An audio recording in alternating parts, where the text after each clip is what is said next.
सो भाई वुल्वरिन की एंट्री हो रही है वापस एमसीयू में और साथ ही में वुल्वरिन के साथ एंड्रू गारफील्ड का स्पाइडरमैन वो भी एंट्री मार रहा है एमसीयू के अंडर एंड साथ ही में रायन गोसलिंग ने भी एमसीयू को ज्वाइन करा और इसके साथ सम ऑफ एक्स्ट्रा अपडेट्स भी आज की इस वीडियो में मैं आपको दूंगा। And now without wasting any time let's get figure out.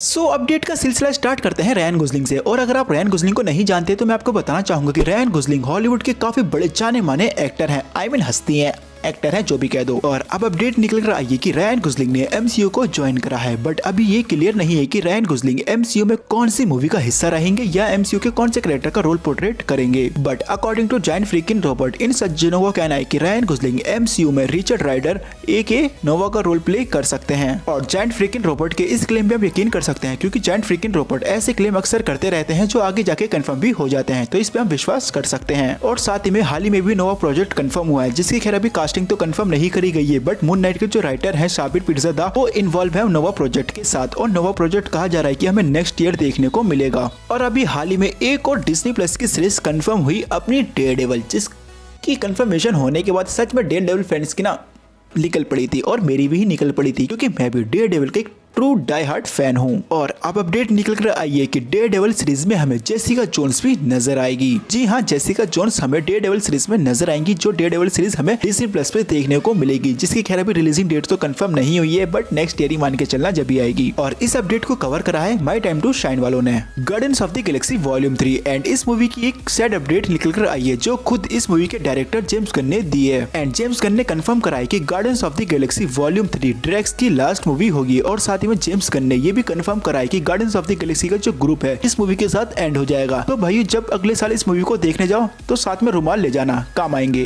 Kristen bell जो हमें Thor love and thunder movie में गॉड द गॉर बुचर का रोल पोर्ट्रेट करते हुए नजर आएंगे। क्रिस्टन बेल ने अपने इंटरव्यू में कंफर्म करा कि Thor love and thunder movie में उनका सीन इट्री एंड ग्रैंड मास्टर के साथ था, बट उन दोनों का सीन मूवी में से कट कर दिया गया है। और भाइयों आपको क्या लगता है, उन दोनों का सीन इस मूवी में से सही कट करा गया है या नहीं, कमेंट करके जरूर बताना।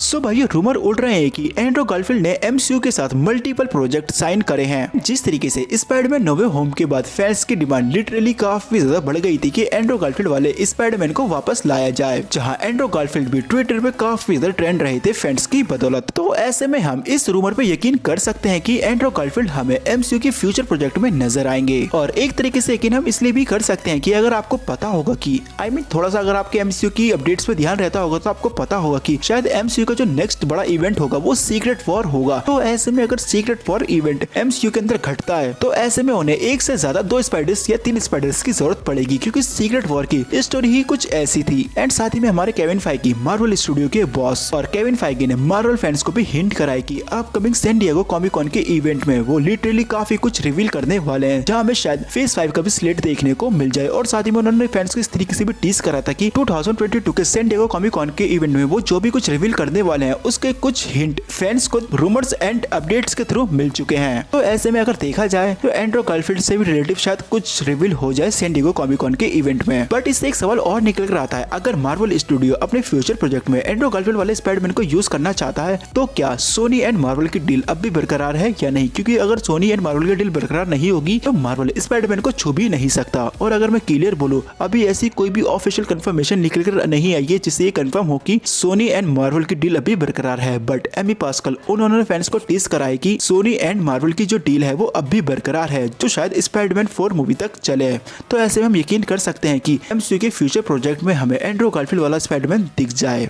और अब जरा बात करते हैं वुल्वरिन के अपडेट की। सो भाई टेरन एडजर्टन एंड इन्होंने रिवील करा कि ये मार्वल स्टूडियो से बात कर रहे हैं वुल्वरिन के रोल के लिए। एंड मे बी टेरन एडजर्टन हमें एमसीयू में वुल्वरिन का रोल प्ले करते हुए नजर आ जाए। और अगर आपको लग रहा है कि इस बंदे की शक्ल कहीं देखी सी लग रही है तो मैं आपको बताना चाहूंगा कि ये बंदा एक्जी है किंग्समैन फिल्म्स का। बट फिलहाल तो मार्वल स्टूडियो ने कुछ भी रिवील नहीं करा है कि वो वुल्वरिन के प्रोजेक्ट के ऊपर काम कर रहे हैं या नहीं। आई होप 2022 के सैन डिएगो कॉमिक कॉन के इवेंट में कुछ न कुछ रिवील हो जाए। और आपको क्या लगता है, टेरन एडजर्टन सही रहेंगे वुल्वरिन के लिए या नहीं, कमेंट करके जरूर बताना। एंड इसी के साथ आज की इस वीडियो को यही खत्म करते हैं और उम्मीद करता हूँ कि आपको ये वीडियो थोड़ी बहुत पसंद आई होगी। अगर आई है तो चैनल को सब्सक्राइब करना और साथ ही बेल आइकन पे जरूर दबाना। और हाँ, जब इतना कुछ कर रहे हो तो इस वीडियो को लाइक भी जरूर कर देना। सो गाइस, मिलता हूं अगली वीडियो में कोई नई टॉपिक के साथ।